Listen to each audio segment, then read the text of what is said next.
मोहब्बत का जब भी जिक्र होता है तो लैला मजनू, हीर रांझा और ताजमहल का नाम सबसे पहले आता है। ताजमहल मोहब्बत की वो निशानी है जिसकी पूरी दुनिया दीवानी है। मुमताज की याद में शाहजहां की बनवाई ये इमारत दुनिया की 7 अजूबों में गिनी जाती है। हाथी दांत और सफेद संगमरमर का मकबरा दिखने में बड़ा खूबसूरत है, जिसमें पत्थर का काफी बेहतरीन काम किया गया है। आप में से बहुत से लोगों ने इसे आगरा जाकर देखा भी होगा, और हकीकत में ही नहीं, कम से कम फोटो या वीडियो में तो ताजमहल देखा ही होगा ना, और अगर नहीं तो अभी देख लिया होगा। लेकिन क्या कभी आपने सोचा है उस पर लगा एक एक पत्थर कैसे रुका हुआ है और कैसे इस पूरी इमारत का निर्माण हुआ होगा?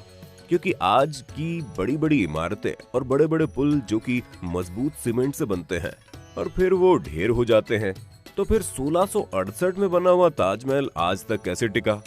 वैसे जिन्हें नहीं पता उन्हें बता दे कि सीमेंट का आविष्कार 1824 में इंग्लैंड के जोसेफ नामक शख्स ने किया था, जिसका एक्सपेरिमेंट उन्होंने 1811 में शुरू किया और 1824 में वो कामयाब हुए।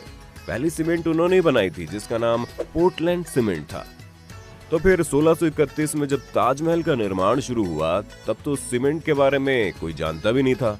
तो फिर आखिर कैसे उसे बनाया गया, वो भी इतनी मजबूती से कि आज तक वो तटस्थ खड़ा है? क्या हुआ, सोच में पड़ गए? कोई बात नहीं, हम बताते हैं ना, लेकिन वीडियो को बिल्कुल स्किप मत करना। तो चलिए शुरू करते हैं। ताजमहल की कहानी ज्यादातर लोगों ने सुनी ही है कि ये शाहजहां ने अपनी तीसरी बीवी मुमताज की मोहब्बत में बनवाया था, और जमाने में इसे बनवाने में करीब 3 करोड़ की लागत आई थी। और ताजमहल आज भी दुनिया को हैरान करने में कोई कसर नहीं छोड़ता, चाहे वो इसके सफेद मार्बल्स हो, चाहे नक्काशियों में लगे अनोखे पत्थर हो, या इसकी कारीगरी। और आज हम इसकी कारीगरी पर ही बात करेंगे, लकड़ियों से बनी हुई ताजमहल की नींव। अब ये बात भले ही आपको सुनने में अजीब लग रही होगी और आप सोच भी रहे होंगे कि पागल हो गया क्या, भला लकड़ियों की नींव 370 साल से भी ज्यादा कैसे टिक सकती है? पर यही सच्चाई है। चलिए हम समझाते हैं। इस लकड़ी की नींव में सबसे बड़ा रोल यमुना का है। जी हाँ, जिस तरह से शाहजहां मुमताज के बिना अधूरे है, उसी तरह यमुना के बिना ताजमहल बेकार है।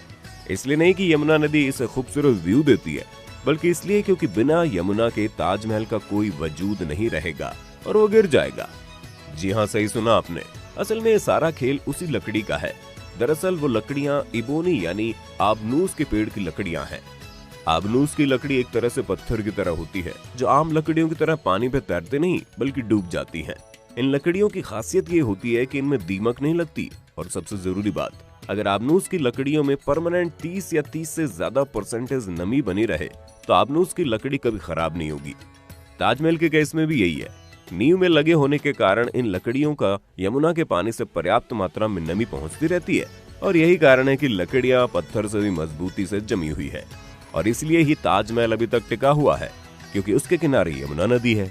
लेकिन यमुना जिस तरह से सूख रही है, उसने आर्कियोलॉजिस्ट की चिंता बढ़ा दी है। उनका मानना है कि जिस दिन यमुना का पानी ज्यादा कम हो जाएगा, उस दिन लकड़ियों में नमी का स्तर 30% से कम हो जाएगा और ताजमहल गिर जाएगा। तो अब आप समझ ही गए होंगे कि नींव में जब पत्थर ही नहीं है तो फिर सीमेंट की जरूरत ही नहीं है। लेकिन अब सोचने वाली बात यह है कि नींव के ऊपर तो सारा पत्थर ही है, तो फिर उसका क्या? चलिए, जब नींव के बारे में हमने आपको बताया है तो उसके बारे में भी हम बताएंगे। जब बात हो रही है सीमेंट के बिना इतना मजबूत ताजमहल कैसे बना, तो पहले थोड़ा सीमेंट का इतिहास जान लेते हैं। सीमेंट को सबसे पहले बनाने का श्रेय इंग्लैंड के जोसेफ एस्पिन को दिया जाता है, जिन्होंने सबसे पहले 1824 में पोर्टलैंड सीमेंट के लिए एक पेटेंट लिया था। वो सन 1811 में सीमेंट बनाने के लिए एक्सपेरिमेंट में लग गए, और 13 साल की कड़ी मेहनत के बाद 1824 में उन्होंने दुनिया का सबसे पहला सीमेंट बना डाला, जिसका नाम था पोर्टलैंड सीमेंट। अब सीमेंट तो 1824 में आया था और ताजमहल का निर्माण 1631 में शुरू हुआ था, यानी करीब 193 साल पहले। तो फिर कैसे चिपकाए गए थे संगमरमर के पत्थर? आजकल तो मार्बल चिपकाने के लिए कई तरीके मौजूद हैं, जिनके जरिए संगमरमर के पत्थरों को चिपका दिया जाता है। हालांकि उस वक्त पत्थरों को चिपकाने के लिए या आधारशिला बनाने के लिए खास तरह का मटेरियल तैयार किया गया था, और ऐसा नहीं था कि ताजमहल में सिर्फ संगमरमर ही इस्तेमाल किया गया था।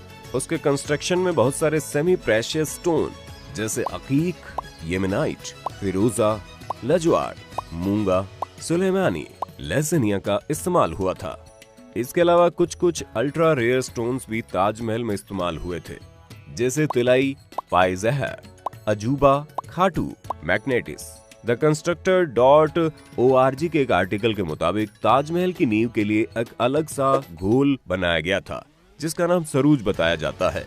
ये सलाइन, चिकनी मिट्टी आदि से बनाया गया था। इसके अलावा इसमें गुड़, दालें, चीनी, राल, गोंद आदि भी मिलाए गए थे। इसके साथ ही ताजमहल का निर्माण हुआ और इसकी मदद से इतनी पकड़ हो गई कि आज कई सालों बाद भी ताजमहल भूकंप, तूफान, बारिश, धूप, गर्मी, सर्दी का मुकाबला कर रहा है। ये इतना मजबूत है कि भूकंप भी ताजमहल को गिरा नहीं सकता। दोस्तों, ये बात थोड़ी साइंटिफिक है लेकिन इंटरेस्टिंग भी, कि कोई भारी भूकंप भी ताजमहल को नहीं गिरा सकता। ताजमहल सिर्फ प्यार का प्रतीक और सफेद संगमरमर की एक खूबसूरत इमारत ही नहीं, बल्कि मुगल काल के सिविल इंजीनियरिंग का एक बेहतरीन नमूना भी है। अगर आपने ताजमहल को गौर से देखा होगा तो एक बात आपने नोटिस की होगी कि मेन बिल्डिंग के चारों तरफ बने हुए चारों मीनार आपस में परफेक्टली परपेंडिकुलर नहीं है, जिसका मतलब ये है कि वो स्ट्रेट नहीं खड़ी है, और ऐसा जानबूझकर किया गया था। उन मीनारों को थोड़ा सा झुका दिया गया ताकि अगर कोई भूकंप आता है तो वो चारों मीनार मेन बिल्डिंग से दूर गिर जाएं, और इस तरह भूकंप के सारे झटके मेन बिल्डिंग तक पहुंचने से पहले ही इन मीनारों में अब्सॉर्ब हो जाएंगे, और इस तरह से मेन इमारत पर भूकंप का कोई असर नहीं होगा और वो सुरक्षित बच जाएगी। और आखिर में एक बात ये भी जान लो कि शाहजहां ने किसी भी मजदूर के हाथ नहीं कटवाए थे। ये महज एक अफवाह है और कुछ नहीं। आपको ताजमहल के बारे में कुछ और इंटरेस्टिंग बात पता है तो हमें कमेंट करके बताइए, फिर चाहे वो सच हो या झूठ, हम देख लेंगे। अगर आज की वीडियो आपको पसंद आई हो तो इसे लाइक करने के साथ साथ अपने दोस्तों और रिश्तेदारों के साथ शेयर जरूर कर दें। अगर आप ये वीडियो YouTube पर देख रहे हैं तो चैनल को सब्सक्राइब करके बेल आइकन दबा दें, और अगर Facebook पर आप ये वीडियो देख रहे हैं तो Facebook पेज को जल्दी से लाइक कर दें। फिलहाल के लिए इतना ही। अभी के लिए हमें दीजिए इजाजत। आपसे मुलाकात होगी अगली वीडियो में। शुक्रिया।